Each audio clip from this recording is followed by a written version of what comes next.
This is the Wheel of Time Spoilers podcast. A simple country woman. So much Hardly. bullshit. Right under the giant line of Andor. Yeah. I feel like this is one where the title and the icon really work together well to play off of each other. Like, I think they did a really good job on this one to sort of show that contrast and be like, just a simple woman. Right, this big mama lion that's just like, he's gonna give her what? Like, she's so more gaze. More Manetherin what? Yeah, like, I've heard of you. And Linny's like, what was this backstory that you told us we were going with? What? Yeah. It's hilarious how much she is good at self-delusion. Mm-hmm. And so this chapter very much drops us in directly after the previous one. This is more of a break in not so much a new POV or a new scene, just so much as a break from the last chapter where Perrin discovered Megden, aka Morghese, and her band of Andoran refugee misfits. Yeah. Whatever their party is called. But yeah, we're still in Perrin's POV. We're still in the same moment. He is still looking at the camp. Like, there is nothing different from where we were at with the last chapter. So I'm not even doing a read-in on this one. This is just, I agree. Yeah. There's nothing here. Yeah. So they've been traveling, avoiding notice as much as possible, because up to this point they've been trying to keep Massima from knowing that they were even there. And now that's done away with. He's got three camps, right? So he's got the Winged Guards, right? Number 1. 900 people. Right. Ish. The Gaishine and Wise One camp. Yep. And most of the Gaishine are Shido, which creeps Perrin out. Because he doesn't trust... Because they violated Ch8, so why wouldn't they continue to do so? It's a valid concern, and one that never really comes up, but... It doesn't, ever play into anything. No. But it's a really valid concern nonetheless. And then you have the Two Rivers folks, right? Mm-hmm. Yeah, I mean, there's Aes Sedai peppered throughout. But yeah, as far as the 3 camps go. Yeah. Yeah, it's the Winged Guards. So that's Barrowland and Mayan. The Wise Ones, the Aiel. Two Rivers. 3 camps, well over 1,000 people, all agreeing on exactly one thing, which is that Perrin isn't the worst. Everything else is up for debate. Well, the Two Rivers folks are being led by Perrin, right? Directly. The other 2 have sworn to Rand and have been given to Perrin, right? So the Aiel are sworn to Rand and have been told, I need you to help Perrin on this task. Right. They're following him for the Dragon Reborn, not for himself. Yet. They will follow him for himself later. And I think that's when you go from having 3 camps to 1 camp. Right. Right. Yeah. Yeah. Too many personalities, too many goals. For now. You just got to mature a little bit, have a little wife being kidnapped. Like, you'll season right into it. I get a description of his 2 Ashaman, which is, I mean, I'm jumping through quite a bit here because there is a lot of, again, description of all of these characters, all of these camps. Not necessarily something that I think we need to go into detail, especially having just done a lot of that in the previous chapter. The thing I think that's relevant is Balwer. Yeah. The way that he is introduced, he's like a wolf testing the air, and he's seeing more than even Megden is. Like, it's just very like, and Balwer, in the course of this walk, decides he wants to work for Perrin. You know? Like, what Megden's like, I want to be around this guy, he has power. Balwer has, I think, decided in like 5 minutes that he wants to become advisor to this leader. Or at least try. At least try. He needs to test his mettle first, but I think he is intrigued and on board because he's a loose cannon. Well, not loose cannon, but he's adrift. Yes. Right? Balwer doesn't have anyone to follow. he probably thought Morghese would be someone he could follow, but she's not Morghese anymore, so he's literally adrift. He needs a powerful person to serve. He sees Perrin, he's like, that will do. Let's go. And then it works out really, really well for both of them. Well, I think of this as a good first date. Yeah, totally. Nobody's committed to anything yet, but that army's looking hot. Yeah, let's do this again sometime. Let's see. I had a great time tonight. How about you?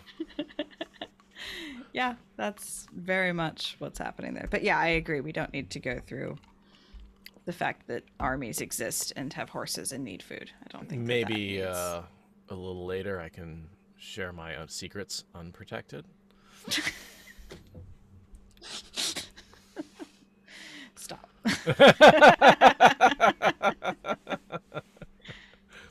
That's a whole different kind of ship. Yeah. Entirely different fleet of ships. That would be a pigeon wolf.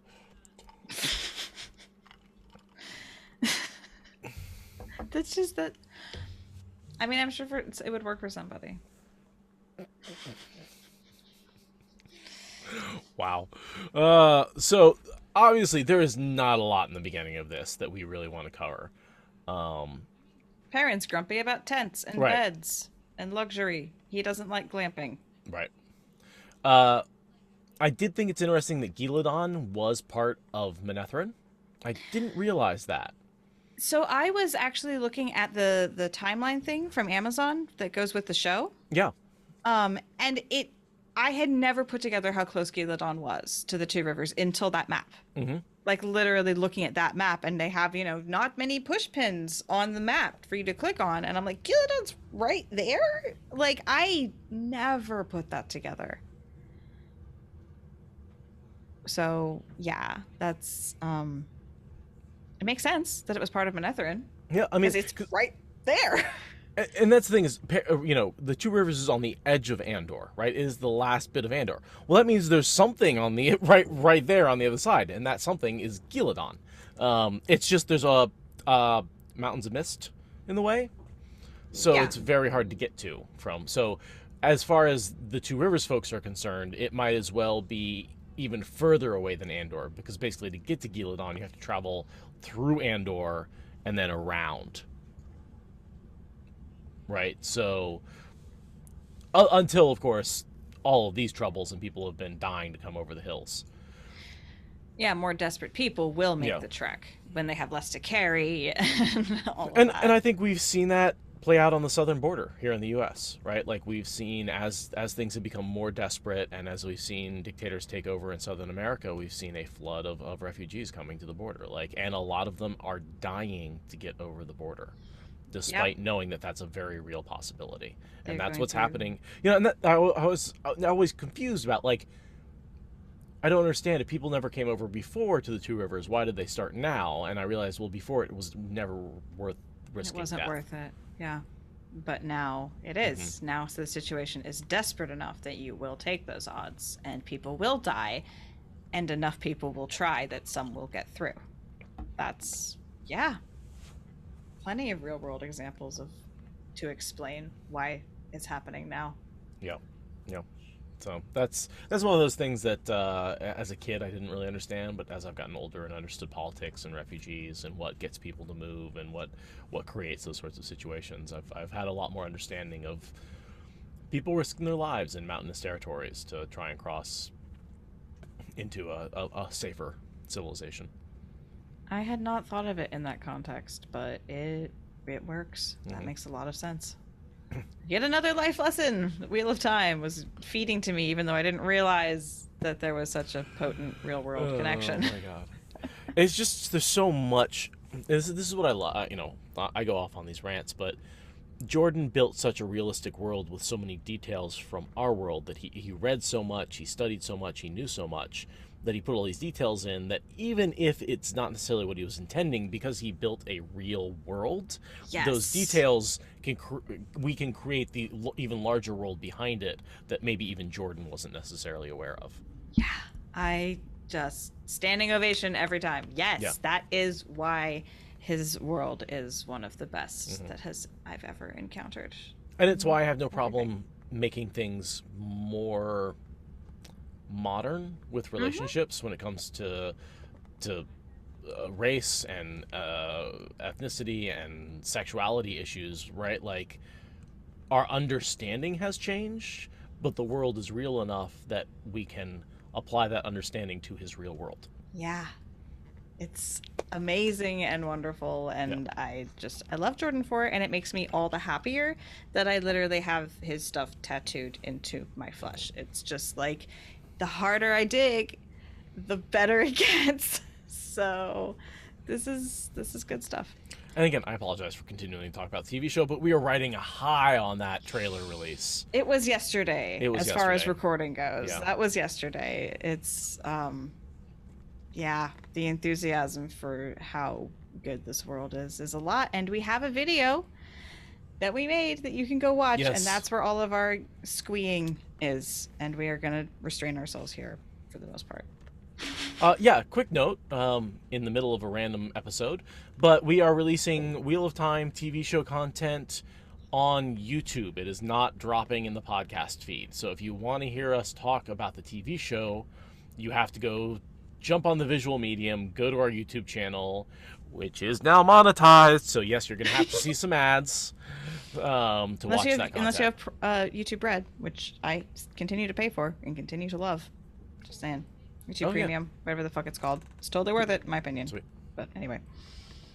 Sorry. Yeah, no, I should think about that. I watch enough YouTube, and my ad blockers aren't working so well anymore. It's really nice. You know. I love paying to get away from ads. I'm a sucker for not dealing with ads. That's what money is for.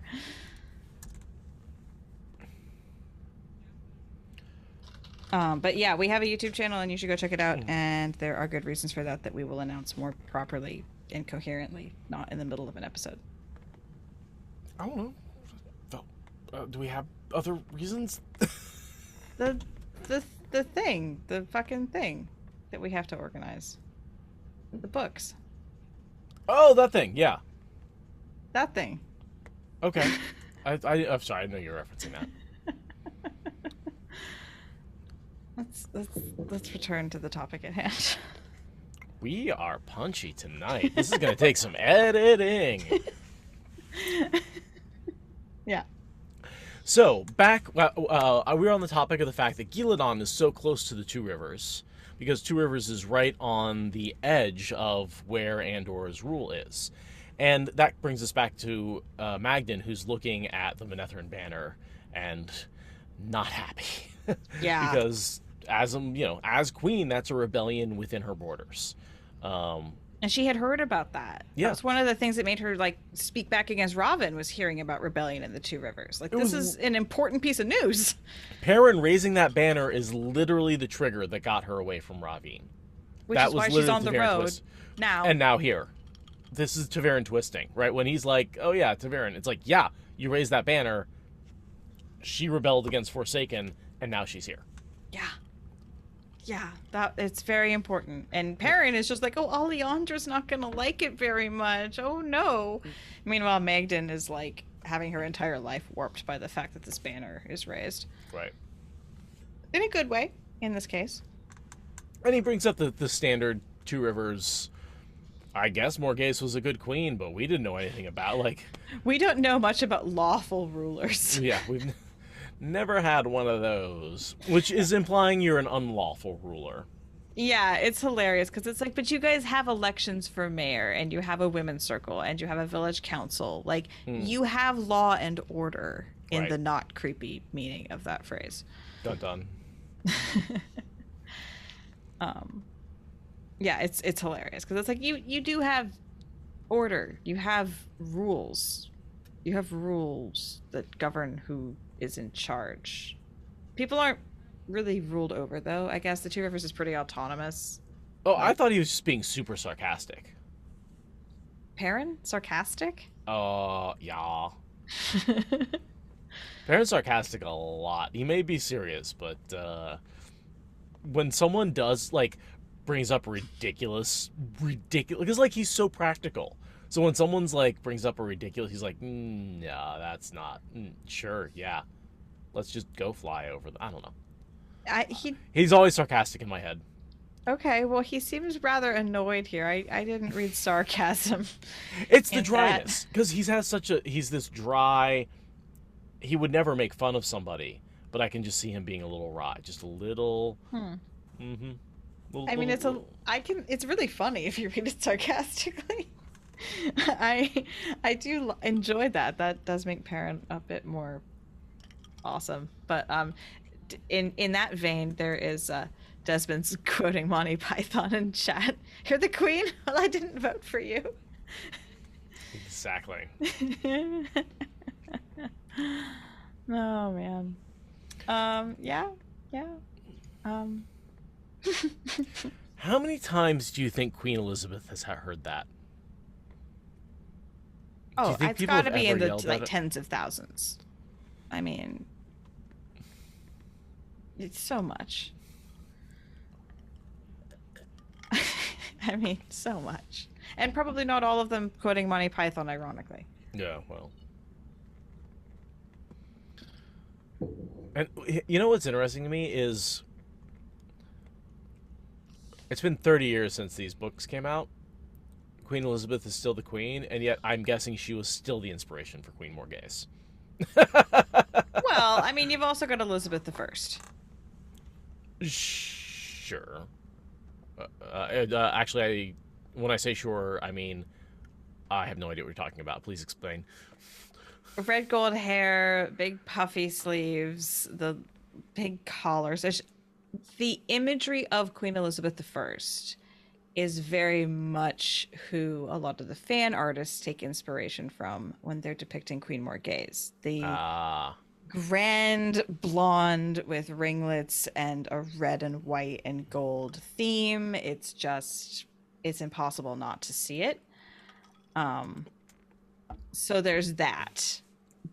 But I mean, you're not wrong that the Queen of England is an institution unto herself at this point, and how could she not be inspiring? Right. And was an institution 30 years ago when these books were written. Yeah. Right, like, and that hasn't changed. Like, and she shares a name with Elizabeth I. So right. I mean, the layers upon layers. I'm here for it. Yeah. Absolutely. I love that she has the same reaction to Rand putting Elaine on the Lion Throne that Elaine does. No man puts a woman on the Lion Throne. Ridiculous. Yeah, Elaine will claim it by her right. And it's like, if Perrin had been there for Elaine's explosion over that might have tipped him over into being like, you remind me of Elaine too much. But instead he's just like, oh, she looks like Elaine. Weird. Moving on with my life. I mean, yeah, but the circumstances, meeting a queen in this circumstance, you would never, like... Yeah. That's true. But it's such a queenly response. I mean, she looks like Elaine. She's responding like Elaine. Like, It's incredible what he's missing. But I get it. I mean, it's you don't expect it. Why would you expect a simple countrywoman to be the Queen of Andor? You wouldn't. You just wouldn't.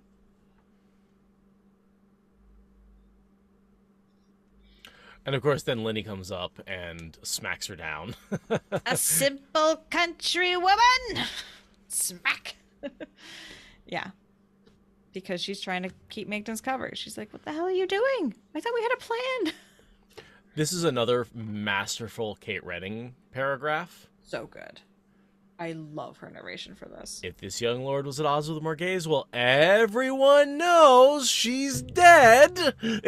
Everyone knows she's dead. And it's, like, oh, the way she reads that is just, it's just nails wonderful. it. Yeah. It's one of those things that makes me go, Kate Redding must have known who knows who Morghese is, groks that, understands why Lenny's saying what she's saying, and is putting that emphasis into the character. So it's like, gosh, when she says, well, I don't really know these books that well, I'm like, bullshit.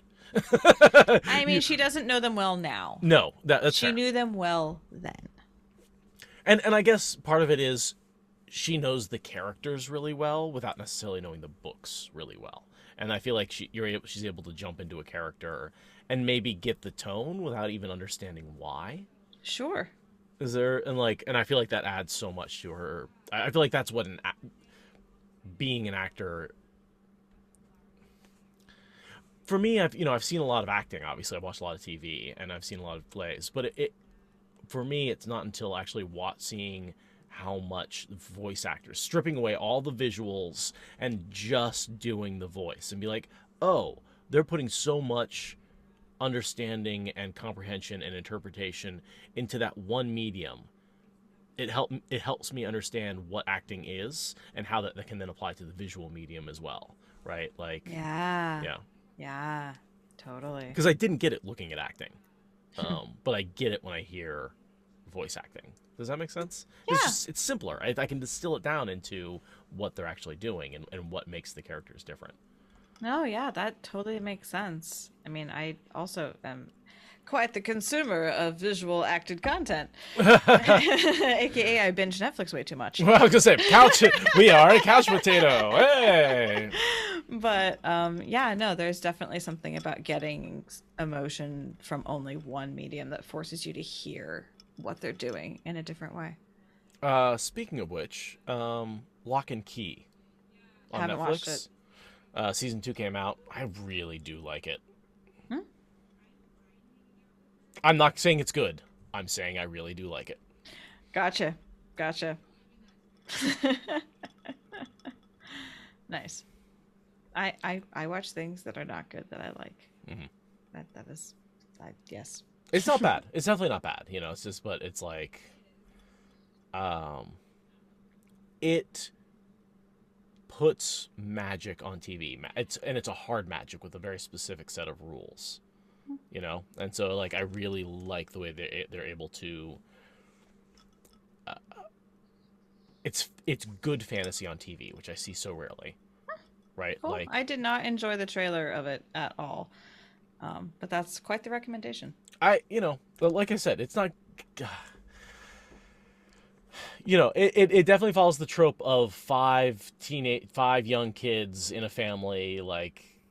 Oh, I'm fine with discovering tropes. magic. It Yeah, okay. I wasn't compelled by the promo, but No, I know that's that fair. promos are very misleading sometimes. So Definitely, and I will say the first season, I haven't quite finished the second season. The first season, does a very good job with twists. yeah, so I might give it a go because that's a better recommendation than the trailer. Right, because and shows like that, they start off kind of tropey, and then they twist into something that's like they violate, same way that Wheel of Time starts off as Lord of the Rings and then twists that expectation into something else. I feel like that's what Lock and Key is doing. That's cool. Yeah, that's neat. Feed my Netflix addiction when I should be trying to rein it back. That's cool. I appreciate it. We just talked about what a problem we had, and then I was like, so you want to hit? Yeah, pretty much. Rude. Drug pusher.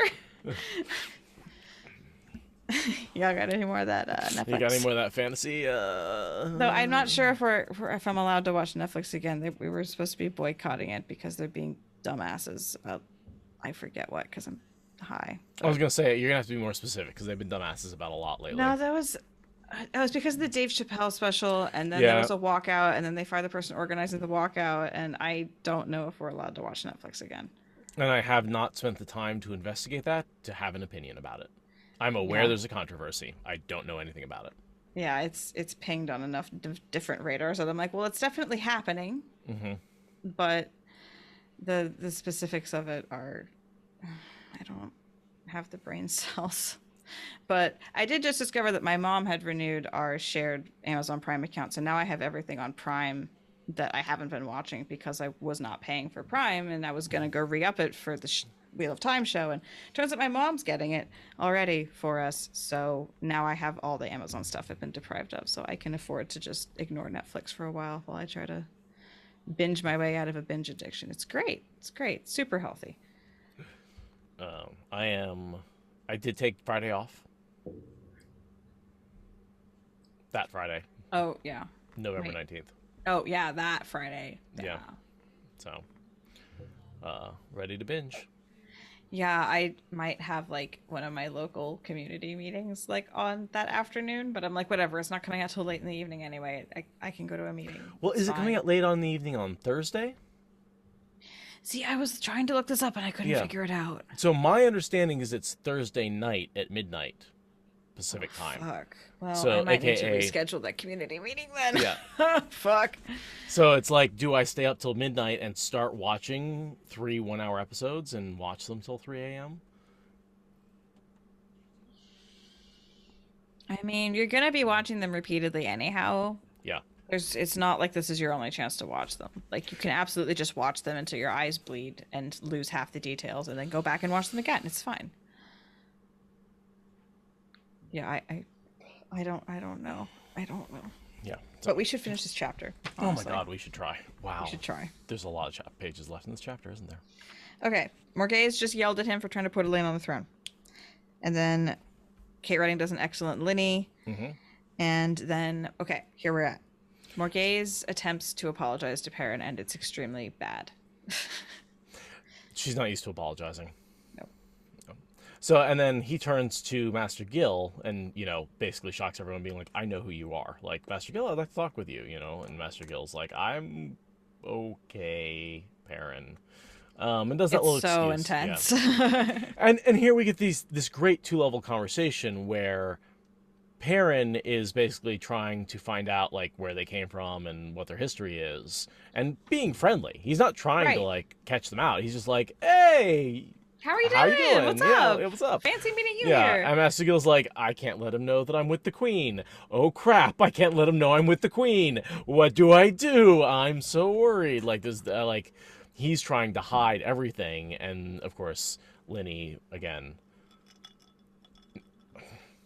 Thank God Perrin has absolutely no subtlety, or else this would have just, like, been a big flag to be like, something's going on yeah. here. Linny kind of did a terrible job with that. Yeah, I mean, and he knows something's going on. He's just not acting on it in a way that would be destructive to the Right. whole situation. He's like, I don't know what's going on, so I'm not going to mess with it. And that is, the least harmful thing he could do, basically. But yeah, it's so funny. He's trying to be friendly, and Gil is just like, please stop talking to me.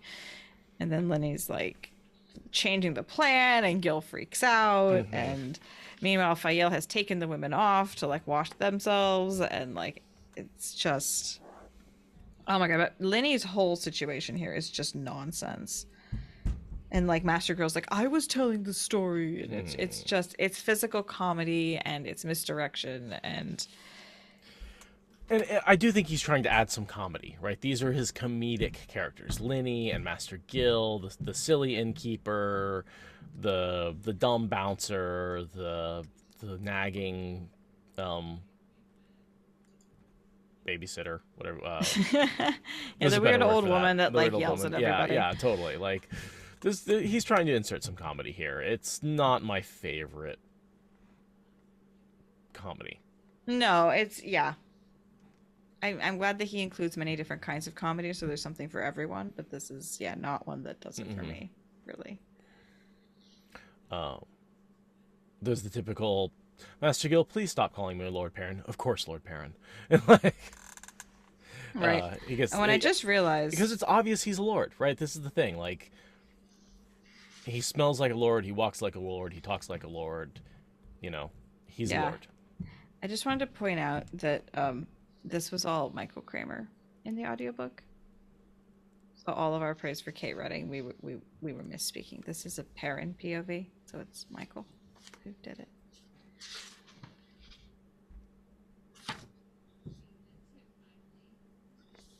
And now that I'm playing the tape back in my head, it's definitely Michael.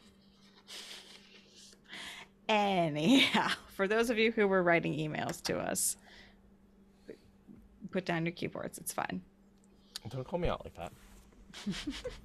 I don't appreciate that. He was doing a really good impression of Kate. I mean, I misheard it in my head too. This is where I honestly have a hard time. When Kate does a male voice, I hear Michael Kramer. When Michael Kramer does a female voice, I hear Kate Redding. They do a very good job of maintaining the same voice for the same character. Yeah. And I'm always impressed by that. And I thought that was the most interesting question they answered at SpoilerCon, where someone asked, how do you do that? And they're like, we try and distill what's essential about the voice and then do that in our own voices. We don't try and replicate the other person's voice. Yeah. And I think that is awesome. It and is. again, it fools me because I heard that whole thing in Kate Redding's voice, even though obviously no, it's not. It's Michael. Yeah. So fun extra praise to heap on them because they're the best. So then the next important thing is news of the Shan-Chan. Mm-hmm. They bring news of the Shan-Chan to Perrin, and Perrin's like, don't know that. And they're like, how did you not know? And we talked about this in the last chapter. It's because they had fast traveled past the storm front of the rumors. Right. They're like behind the rumors at this point. Yeah. And it basically and also, gives... he's been avoiding everybody, right? Yeah. Like, that's literally, he's been weaving in and out since he gatewayed in, trying to make sure no one sees him. So, of course, he's heard no information whatsoever. Yeah. And hearing about this basically gives him, like, a PTSD flashback. Like, he immediately starts, like, thinking about Falm and people dying and is just not a happy camper for a minute because the Shan-Chan are not good news. And he thought that Rand had bought them, like, a generation, not a few months. Right. Well, we talked about this, but there's a whole another wave 6 months behind the initial wave, or a year. Yeah. I think it was a year. We decided. And they had the real invasion, not that first little the Forerunners. They were nobody. Yeah. Yeah, it doesn't matter how well the Forerunners do. The second wave is coming regardless. Right. Yeah. And this is a very unwelcome piece of news for Perrin. Well, the other thing is Rand didn't really even push them that far. They went to a couple of islands like some miles off the coast. No, he didn't. No. Yeah. The two sides came away with very different impressions of that battle. And then the next thing I have is one of my least favorite Linny moments. When she why? Because she tells Perrin to just force Magdan into marriage with Talonor. Yes, when they get there. Yep. I'm not a fan of this moment from Linny. I'm really not. You've never had a mother decide she knows what's best for you and make that decision and take steps to make it happen without consulting you? Fortunately, no. I have. Having had a mother and a stepmother. Yeah, I have. That doesn't surprise me in the slightest. That's just Linny being like, I know what's best. I'm going to make it happen. I don't approve. No. I don't like that. No, it's not a good thing. And it does lead to a very problematic moment from Perrin later where he does actively try and force them together. He's like, well, Linny told me to do it, so I should do it. And I give him a big pass for that because of this scene, right? Like, yeah. I do literally be like, oh, well, that's something, someone who thinks he's a lord told him this is something he should be doing. So he's trying to act like a lord and trying to make decisions, and he thinks that making a decision about marriage is one that he can do because of Linny, right? Because and then Faile approves. She just disapproves of how he does it. It's so infuriating to me. I just everything about the Talonvor situation I don't like from the get-go, and then this level of taking away someone's agency is just Now, I do think there's a little bit of, like, someone needs to sit down with her and be like, listen, you love this guy. You need to stop fucking around and, take the plunge, right? Some counseling, both individually and in couples therapy, like, absolutely. Like, that is a relationship that has potential. I don't really like Talonvor. I don't really like his whole stalker vibe thing. Yeah, that if I just stick around long enough, she'll eventually love me. I don't and then it works. Like it. Yeah. I don't like it, but the fact that she does end up happily with him makes me think that they just need some therapy individually and together, and then this could happen. But Linny just telling Perrin to force it on them is not the correct move. And I don't see it as him pursuing her this whole time without her approval. What I see is him getting signs of yes, but understanding that she's emotionally damaged. Yeah, it's messy. It's I messy, just yeah. don't like it. It's not that I think Talonvor's in the wrong per se. It's just that I don't like it. Everything about it, and I Hmm. don't. It's just it could have been so much better. And I will admit, it wasn't a great role model for me as a kid. That whole hero worship at a distance is how you get a girl thing. It It's doesn't not. work. It It's doesn't pretty work. toxic. Yeah, it's very Really. toxic. It's very toxic for both yourself, for both the man and the woman in that situation, Yeah. right? Like it's not a good way to go about it. Like you're better off making your feelings known and then dealing with them and then either moving on or being successful, right? Like those, like, Right. don't pine is my advice to anyone who's a teenager. Do or do not be Yoda. Yeah. And And like he thinks he's defending her, which he is, it turns out. Like there's this whole like power dynamic like we were talking about in the last chapter. Like there is a power dynamic in their relationship that fuels where he's coming from, and mhm. that just makes it Yeah, even yeah. weirder to see the strategy work at the end. And like it's just Okay, yeah, don't pine. here's my pushback though. Is any of that comfort coming from the relative age difference? Is any of that coming from the relative power difference where if the genders are reversed, that wouldn't be nearly an issue?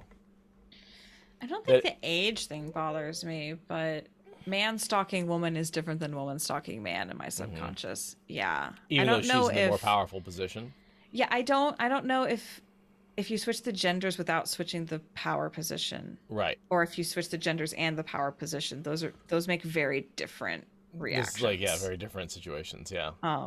So yeah. That's Yeah. it's just interesting thinking about that and like all the Yeah. different combinations of, you know, older male king, younger female pursuing him. Oh, he's got all the power in that situation, right?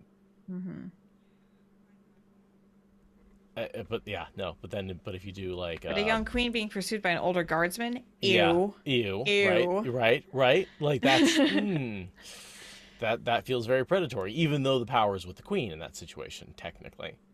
Not historically, but Well, yeah, yeah, it's so yeah, it's yeah. I wish that thing could have just been better somehow. He could have just I, been less creepy about it. yeah, well, and but the thing is, she's damaged, right? Like, And he and wants to defend her. He yeah, feels very compelled to defend her, and like he literally does protect her. Like what is he supposed to do? Like not protect her?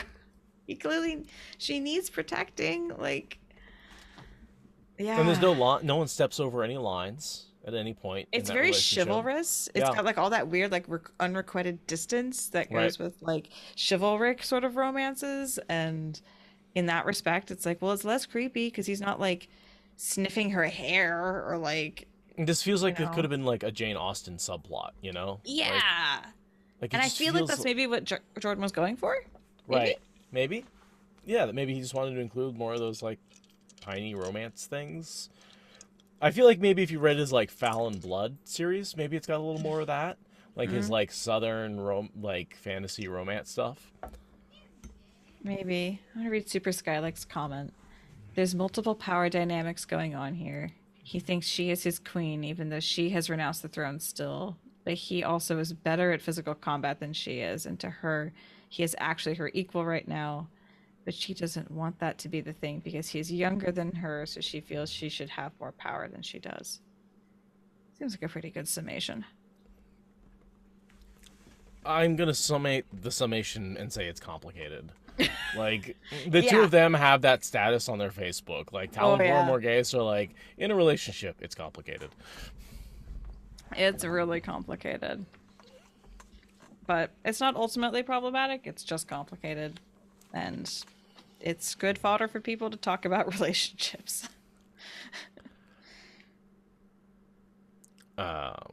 So We do have parents think about how women are crazy, though, which is just an unnecessary editorializing. Women are all crazy. It's like, okay, 90s, settle down. I mean, as much as I don't agree with him, I have had that thought. People are It's crazy. People are crazy, but sometimes you only have to deal with one gender at a time. So Must be nice. He passes by Ch8. Even we haven't really introduced them yet. We get the introduction at the end of this chapter. Later this chapter, yeah. But Fail had her own attendants of a sort. Close on 20 young Terrans and Kyrian were sitting cross-legged near the tent, the women in coats and breeches with swords belted on, just like the men. None wore their hair longer than the shoulder, and the men and women both had it tied back with a ribbon, imitating the Aiel tail.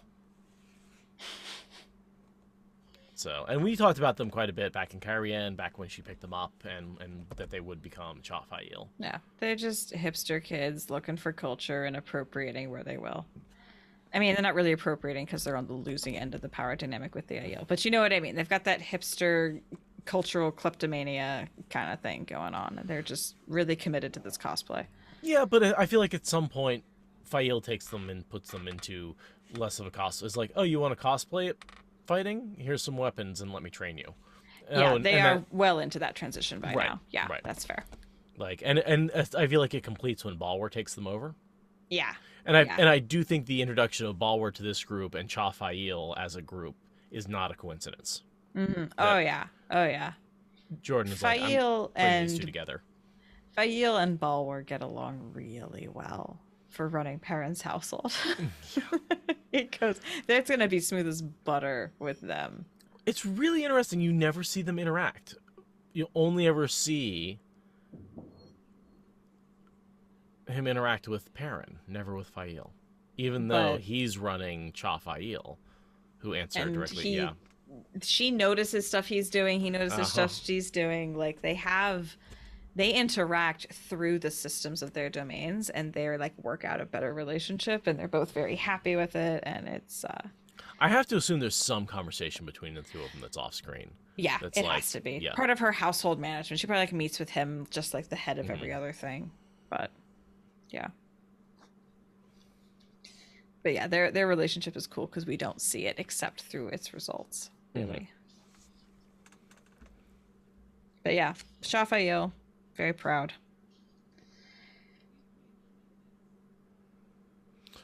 We get the losing of the bed from her perspective.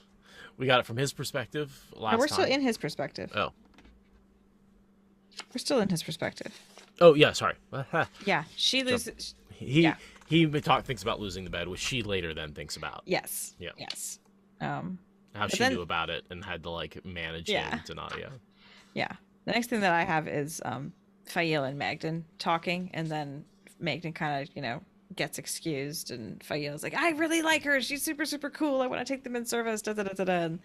And they're both feeling each other out. Like Perrin sees the feeling out being more mutual than I think Fael does. Well, of course, Magdan would consider herself the equal of anybody she sat down with, of course. Even though she looks like she knows her plays. Right. Perrin can tell she does not. But Fael just fucking loves her. Fael adores her right off the bat because she's smart and she's feisty and like all these things that like just seem like cool character traits, but are actually like the queenliness bubbling up. She talks like a queen. Well, yeah. Yeah. She's well educated, yeah. And so it's the bringing of that group into as not just for the night, but as permanent servants. And it's part of what Fael does. She's like, listen, I am creating a household. That's the other thing I think she's very excited about is like, she's been dealing with all of these Two Rivers folks, and none of them know what to do with nobility. None of them know how to serve. None of them have ever been around nobility. Suddenly, this treasure trove of 3 people who have served quote-unquote nobility and have some clue, even if they're not trained, they at least know how to act and know how to behave around nobility and can be an example for all the Two Rivers folks. Yeah, totally. And then she goes right into, and I should manage their marriage life. These two should definitely be married, and these two should probably be married because that's totally my right, because I'm royalty. It's fine. I wonder, how much of that is like the feudal society of managing marriages, if that is something that a lot of... I suspect that that's a very feudal thing. I don't know for a fact, but I would strongly suspect that that's where that's coming from. And we even see that a lot in the Borderlanders, right? We see that in the which she is, so yeah, which she is. When the there's that meeting with Rand in the final books, and we're in the head of one of the females, not Aliana. You mean the beginning of this book? When they're all getting together? Yes. Yeah. And she thinks about marriage. God, Yeah. Sorry. It's the beginning of this book. We come back to her in the last book. Right. But that's Or the the whole thing. She's second thinking to about last. marrying off her cousin and how she does that all the time. And now someone's thinking about marrying her off. Yeah. And so the idea of Fail marrying somebody off, that's just culture. Yeah, no, that's super, super fair. And yeah, it does feel very period. Mm-hmm. That's not my favorite. It's again okay, 90s, sit down, take a seat. But it's history, whatever, it's fine. Jordan can take inspiration from real life, I guess. Mm-hmm. And so Magdan Morghese takes the suggestion as being a serving woman. Why? She's like, what? And then she's like, oh yeah, that is me. Mm-hmm. She really doesn't guard her reactions well. She chokes on tea at the offer. Yeah, she's like, I don't know if I've fallen that far yet. Nope. Yep. Yeah, I have fallen that far. Oh, go tell everybody else. Yep. But also, again, it gives her that connection to power that she needs and wants. It's not entirely a matter of finding a way to earn her living wage. It's right. Partially she wants to be near this person who she sees as a threat to Andor.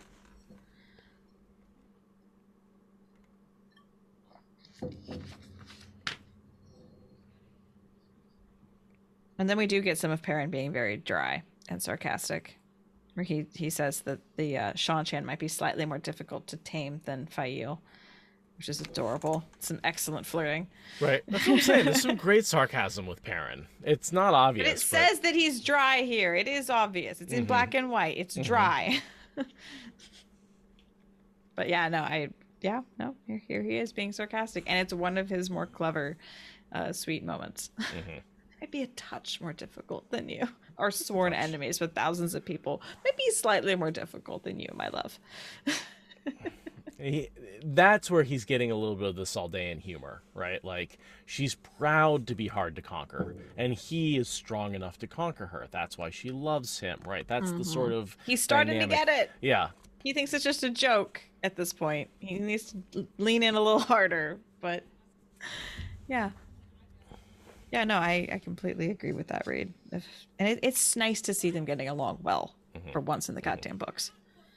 They strategize about the banners. This time I'm burning that bloody banner. And she's like, honey, no. If they think you're trying to recreate Manetheren, they don't think you're serving the dragon and taking out the prophet.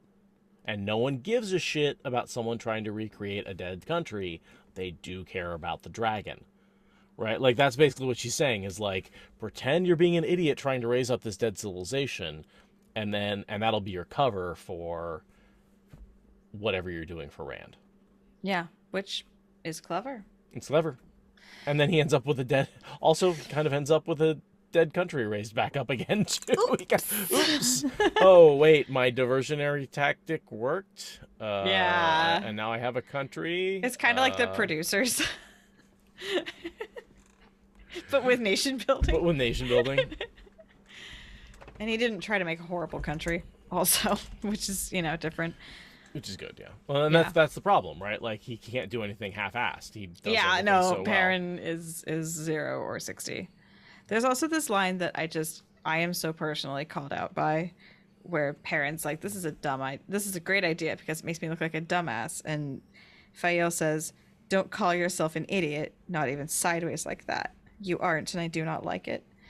She's like smacking him on the head. I'm just like, this is a talk that my warder and I have a lot. And other people in my life, where it's like, I talk so bad about myself, and then it's like, there's memes about this, there's comics about this, there's our friends and our family being like, stop talking to my friend that way. Why are you talking to my friend like that? Stop it. And it's like, but I am the worst person. And they're like, no.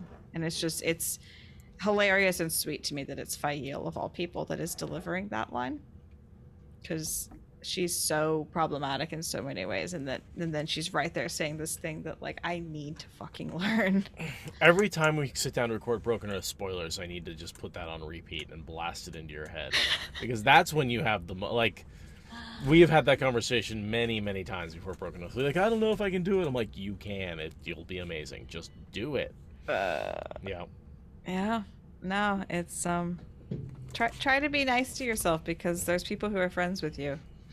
PSA that I will. That's all right. I do the same thing. I had a conversation with Never the other day where I was like, I'm such a piece of shit. I suck at this podcasting thing. I don't even know why I'm doing it. And she's like, Are you kidding me?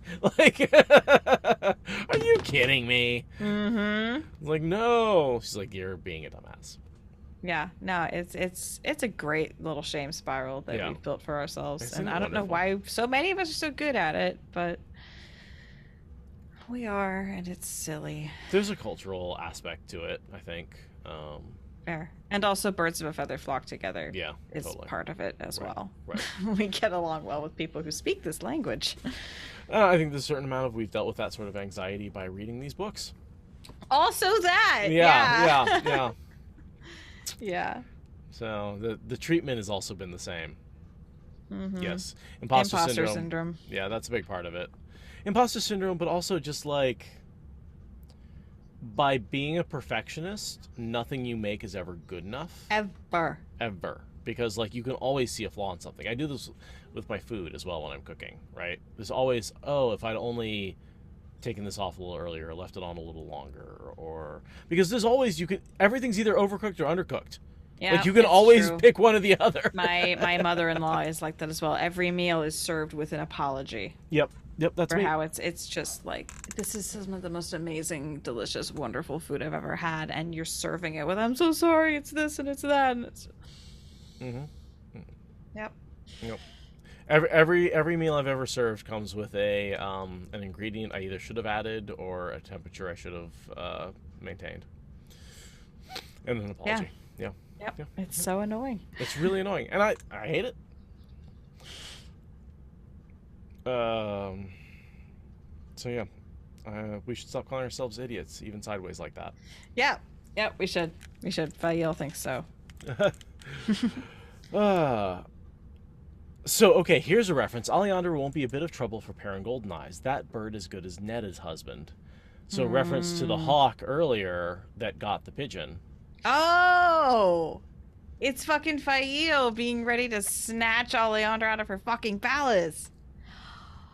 I get it. I think. Allegory. I mean, Yeah. it's one interpretation, but I love it. That's the best I can do with that one. So, in reference to that line. I like it. But yeah, this is all, her line here is in reference to the fact that she sent Ch8 in to scout so that way she can kidnap Oleander if she doesn't come willingly, because she's not going to leave Oleander behind. She's decided that's a thing. So she says, don't worry about it. I got Alejandra. You think about Massima. So he starts basically looking at the maps and trying to figure out how to deal with Massima. And there's this whole, like, he needs to impress her. He needs to make her proud, because that's been a theme of this chapter. And it's just like, aw, you're obsessed, little wolf man. Because that's just a thing with werewolf characters. They're very loyal. So, there we go. I never thought about that as a werewolf character, but I guess it is sort of a werewolf character trait. I feel like wolves into werewolves, that's a trope, is that they're very, very loyal. Which is funny, because I think that has more to do with dogs. And how we think about dogs than we think about wolves. Yeah. Absolutely. But it works. Fair enough. And then we get a POV switch. Fael. Into a very rare Fael perspective. We get a lot more of her Winter's Heart, but if we ignore that part of the story, then this is a fairly rare perspective from inside her head. Did he really think she would not find out that she had hidden the bed in a deep corpse one morning while the carts were being loaded? Yeah. She's like, honey, I see you moving the giant king-size bed. I see that. And, it's a decision to make, right? Like, hey, okay, this is too heavy to really carry with us. It's taking up a lot of weight. Let's leave it behind. And so she's like, fine, if you want to make that decision, I'm not going to counter it. But she also, like, had to not let him know that she knew, or else he would bring it with her, and then that would weaken his resolve. And this whole game of houses within a marriage thing is honestly exhausting to read. Yep. Like, the concept of managing a husband, no, that's not how my marriage works. Like, I can barely manage myself. This concept of manipulating and gaming and managing is just like, that's exhausting. But I think that they do come to a better place when they stop managing each other and when they start using each other, right? When they start confiding in each other, and yes, there are secrets she keeps, and there's things like he doesn't need to know everything about Ch8, but they need to come to the point where he can say, I don't want this bed, and she can say, okay, leave it behind. Not this whole manipulating bullshit, right? That's why I have such a hard time believing their relationship until later. Right. It's like, how are you in love if you can't communicate about that? I don't get it. It's fair. Because their love isn't necessarily about communicating. I'm a terrible communicator, but I still don't get that. Yeah. Their relationship makes so much sense to me once they start talking. I don't understand how they decided to get this deep into the relationship before developing the relationship I can recognize. How old are they? Older than I was when I got married. Mm-hmm. So, my perspective's all off. Understanding men is impossible. Men are from Mars, women are from Venus. 90s She trophy loves is a little Perrin. bit, She doesn't understand him. Ah! Yeah. Get used to it. We have a bunch more books. I hate it.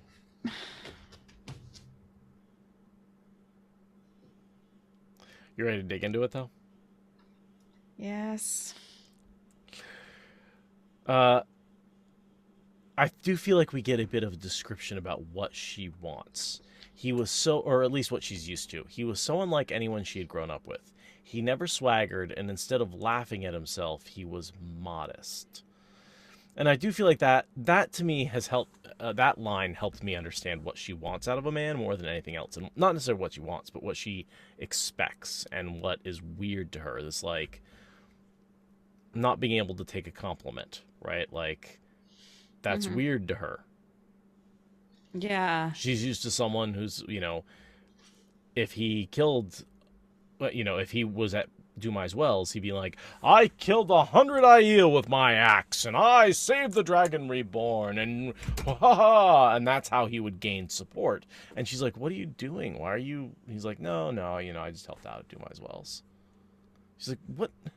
Take some fucking credit, man. Come on. Like, right? Seriously. It wouldn't even be overblown. Yeah. Like, it wouldn't even be bragging. What are you? Yeah. You say that, so this, that to me is a certain amount of, like, yeah, your humbleness is your bragging, Perrin. Like, the whole, don't call me a lord. Well, yeah, you're still a lord. Like, and that, and so that I feel is, like, emblematic of her frustration with him.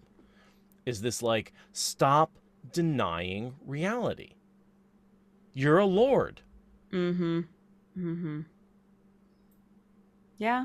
And she expects a lord to be certain ways. Yes. So, yeah. So here is an example of his indecisiveness actually showing up externally. Is him behaving like a lord while insisting that everyone pretend he's not a lord. He's trying to ride both those horses at the same time. Right. And that's where I say he's acting exactly like a lord would, but saying, don't treat me like a lord. Yeah. So again, you have to ignore what he says and show what he's doing. Yeah, exactly. Right.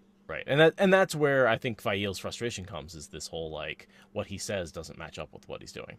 Yeah, no wonder she's confused. She's like, you're behaving not like a lord from my country, but like a lord. And then you're saying you're not a lord and not behaving like a man from any class in my country. And calling yourself stupid, but yet you find out all my secrets. And yeah, there's some real frustration on her, not from what he's doing, but again, what he's saying, which I think is also what a lot of us are frustrated with him about. Like, what you're saying and what you're doing are different things. Just admit you're doing what you're doing, and everybody will be a lot happier. Yeah. And I mean, having cross-cultural relationships can be challenging. My husband and I are not from identical cultures, and there have been specific cultural divergence-shaped bumps along the way, shall we say. It's fair. It's nice to get into her head and see where her frustrations with Perrin are, rather than seeing Perrin's view of that, because it does make a lot more sense from where she's sitting. Like, she's way less sucky from her own perspective, and that's not just her bias. It's getting out of Perrin's bias. Mm-hmm.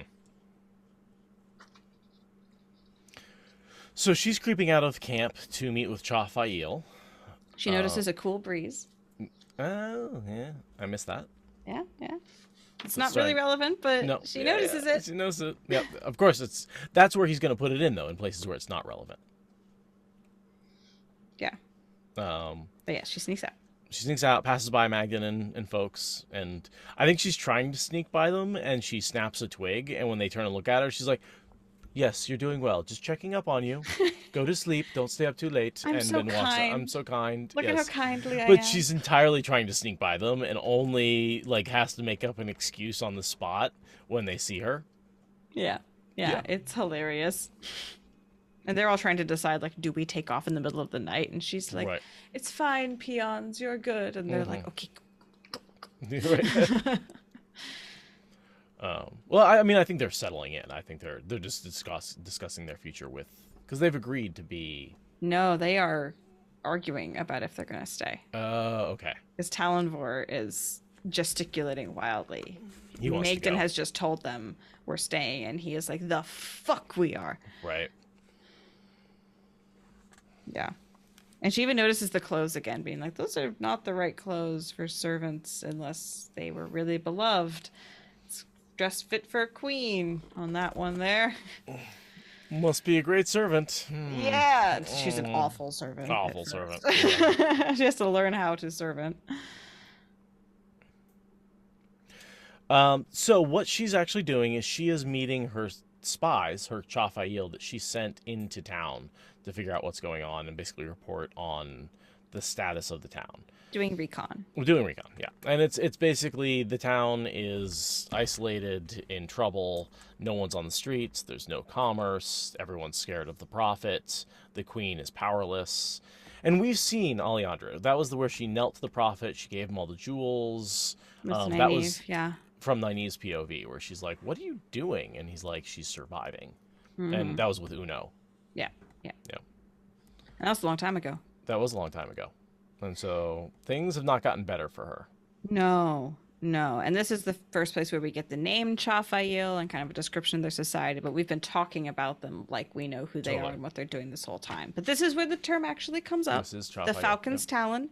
Very clever. Absolutely love it. And there's this whole thing about like the women like pretending that they don't mind being naked in front of the men because that's what Aiel do. And like, as someone who's grown up amongst a bunch of feral hippies, I am very familiar with the Muggles who are not comfortable with the hippies but are trying to be comfortable with the hippies at the nudist hot spring or at country fair. That's a very familiar scene. Yeah. What's that? Oh, am I supposed to look at that? I can't look at that. I want to look at that. Ooh. That one's painted, so I think I'm supposed to look. Yeah. Oh God, I've been staring for too long. What do I do now? Yeah, it's a familiar vibe to those of us in the Pacific Northwest counterculture scene at all. It's fun, and the men are all just as awkward because they're just as in that position of they're imitating a culture where nudity is normal, and for them it's not, and it's funny. And Fail is verifying very particularly that no one searches wagons leaving the city. That has to mean she's thinking about sneaking Alejandra out. Yep. She absolutely is planning on kidnapping her and bodily removing her to Perrin's camp. That's a plan that she has. I love Fael for that. It's like, and it works. Way to not, pull any punches. And she doesn't end up needing the plan because Alejandra comes along voluntarily. I thought they did smuggle her out. No? Okay. No, Fael gets quite annoyed, actually, that her plan is not necessary. She's glad that Perrin convinced her to come, but she's a little annoyed that all of her planning is not going to be followed through on. It's kind of like all that planning to escape from the Aiel camp when she gets kidnapped. It all Yeah. becomes nothing when Perrin just kills everybody. Yeah, totally like that. Except she's less annoyed in the second instance. So we hear the Ch8 Aiel acting surprised when they get the instructions, and There's something I want to talk about before that. yeah, go for it. Is Solanda. Okay.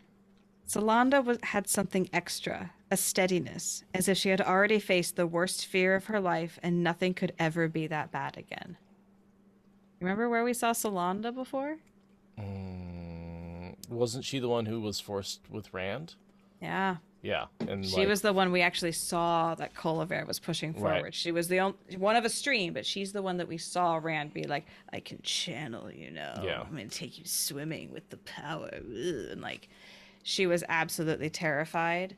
And then we saw her when they came back from Dumai's Wells, and Rand looks at her and says, don't be afraid. And Perrin's Yeah. like, how does he know? right. All of that is because of Rand. And Perrin just happens to be crossing circles with this woman. I love Solanda's like C tier arc. She's an example of the Taviran tearing someone out of their existing path and putting them on a completely different one. She was a pampered noble in Cairhien, and now she's a spy for Ch8 Aiel in the backwaters of Perrin's. Yeah, totally.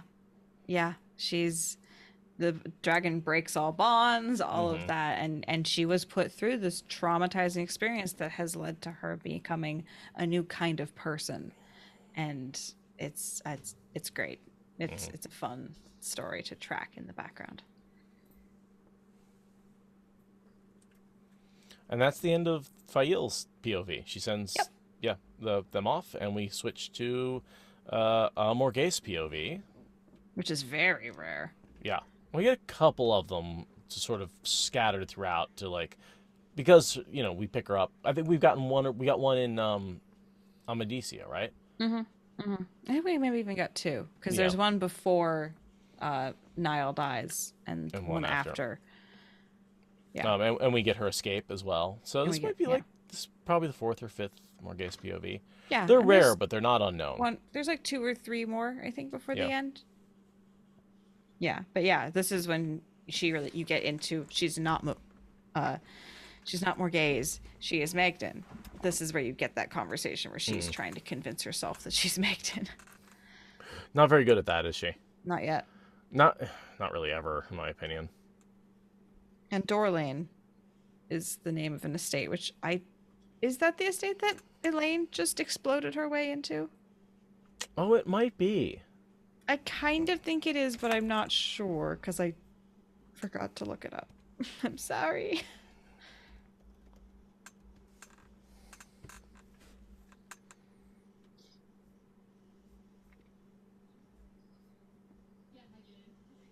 Not in this book. Okay. Different. Does Dorlane show up somewhere else? Am I just confusing that with another random town name?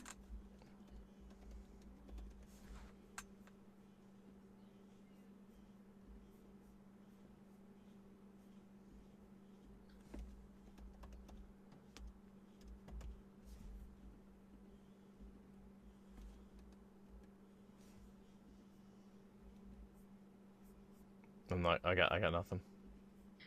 Okay, I'm confusing it with another town that comes up like twice in the whole series. That checks out. Yeah, the only thing I can search for is her name. I don't find any map evidence or any other references to it. Okay. There's no Dorlane entry in the wiki or anything like that. Well, I trust the nerds who came before to have covered that for us. So. Yeah. So much of the research has been done for us, but yeah.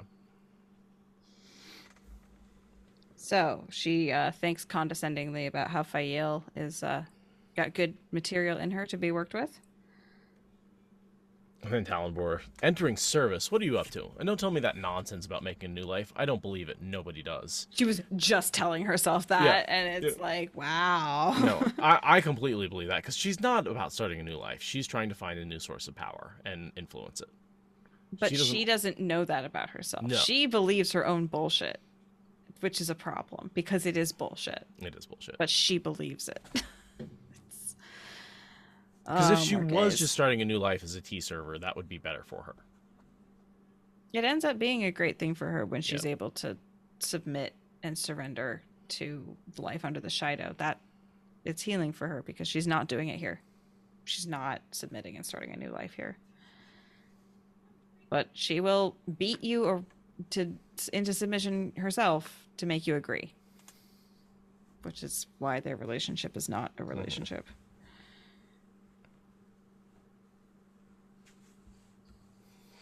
I like, it must be more the chance that brought me to his henchman, Talonvor. It has to be. I like how she describes Perrin as one of the Dragon Reborn's henchmen. Yeah. It's such a like, oh, wow. You really don't think highly of him at all at this point. No,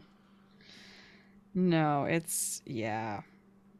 And of course, Elaine is safe in the White Tower. The Emerald Seat won't let her anywhere near a man who can channel, even if he is the Dragon Reborn. Ridiculous. Yeah. Nope. Yeah. You're wrong, Morghese. Yeah. First of all, the Emerald Seat isn't even who you... Well, no, she knows Elida took over, right? No. No. She's been out of the loop since before. Oh, wow. Wow. Yeah, she's got no idea about the split or anything. That's crazy to me. That yeah, I guess that makes sense. Yeah. There's this line here, better as a lady's maid than a tavern maid. RJ canonically says that there's no prostitution, and yet this line sure does seem to suggest that the world's oldest profession is alive and well in Randland. I will reference Harriet's quote. Robert Jordan lies. Yeah. Better as a lady's maid than a tavern maid says that the world's oldest profession is in fact alive and well. We've seen many quotes that prove that the world's oldest profession is going on frequently. And I don't know where that quote is where Jordan said, "No, yeah, there's no prostitution," but I'm assuming it was in front of children or something like that. You know, like. Yeah, that's fair. Purity culture is a thing. Yeah, I don't believe him. Because again, as we talked about, I think earlier in this episode, right, like the world is fully realized. And even though there may not be prostitution in the world, we understand that a complete world includes prostitution. Yeah. Because sex work is work. Mm-hmm. Yep. Cool. Robert Jordan lied to keep it PG. I'm into it. She also notices that the night is getting cool. Everyone's noticing it. Oh, God, man. I'm skipping right over those weathers. Yeah, Magdan Dorling can watch. She can listen. Ah. Oh, the air's kind of cool. Interesting. Oh, the night actually seemed a little cool. Or maybe the goosebumps were from Talonvor's unseen eyes on her. The thought roused a flush in her cheeks he hoped he could not see. Robert. This is like the spiciest thing that he writes. Right, I know. Like the next scene, I'm like, she felt a throbbing deep within her loins. Like that's. Yeah, with any other writer. Yeah. But nope, this one is just fade to black on the emotional tension. Thank you, Harriet. Yes, thank you, Harriet. Yeah, Talonvor's not impressed with Perrin, or he is impressed in the let's stay away from him sort of way. Like a beast. He's got yellow eyes. I like the way they think of him as this thug with a hammer and yellow eyes and a big army, and you know, like they don't think of him as thoughtful, gentle Perrin. That's not who they see. Which, like, honestly, if you consider the aspects of Thor that people don't remember now, and the fact that Thor is a fertility god who's built like a, heavyweight wrestler, not a bodybuilder, and he's not just a god of war, he's a god of crops, this kind of all fits. Half the image is just completely obscured by the other half. Like, I also think we liked seeing this group described through Perrin's eyes, and now seeing Perrin described through their eyes. We're like, ew! Yeah, exactly. You're so wrong! You're Perrin's so wrong. better than that. That's funny, actually. That is a hilarious POV hypocrisy that RJ is putting me through right now.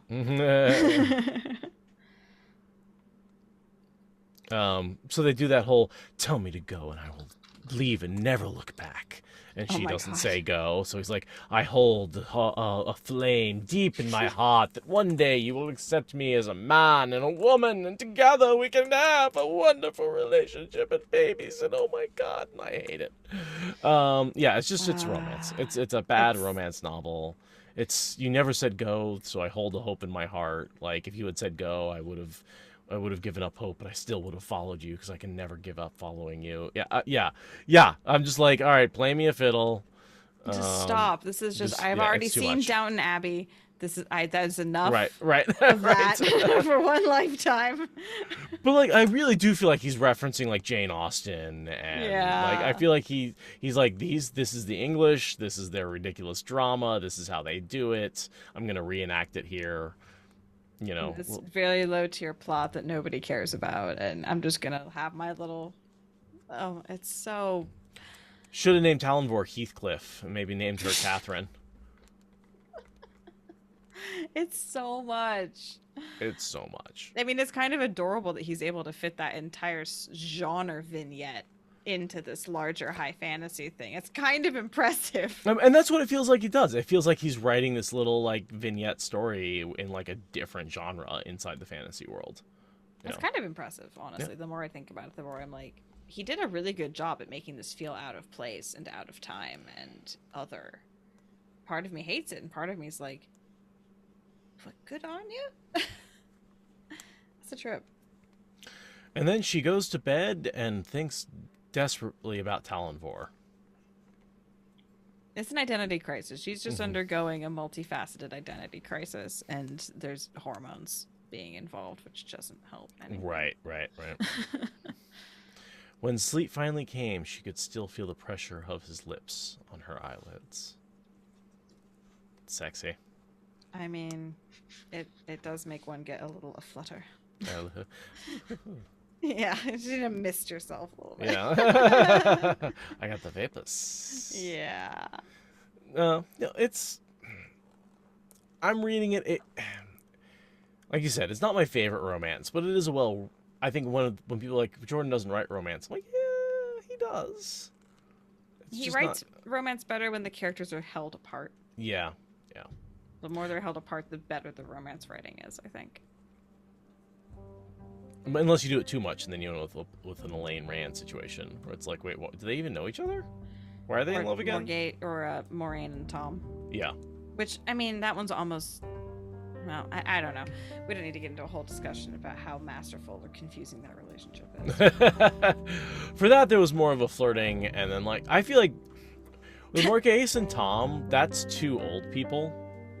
Yeah. Who know themselves really well, and like I also want to go into I'm pretty sure they knew each other 20 years ago back in court when she was in Camelin and she was in Kyrian and he was in Camelin, and they were both in court, and those courts were interacting all the time. Like, I'm convinced they have a longer history than we are aware of. Yeah, and I mean, at the end of the day, whichever relationship you pick, it's still a better romance than Twilight. Always. You can never have a worse romance than Twilight. Timber was licking himself while you said that, and that's a better romance than Twilight. That's terrible. Well, it looks like we managed to make this recording slightly longer than the last one. Okay. In fairness, the tangents were brutal. This needs to be cut down quite a bit. So. But yeah. We got this is why we stopped doing 2 episodes in one day, because the second one got punchy. That was actually definitely something I was noticing, is episode 2 was always like worse. It's just spicier. It's spicier, yeah, especially with the drink in me. Well, thank you everybody for joining us. I am going to turn off recording. Really do appreciate sticking with 2 chapters today, and all of Perrin's thoughts and smells. Thank you for listening to the Wheel of Time Spoilers podcast. Rate us in the Apple Podcast app or support us on Patreon. Is that good enough?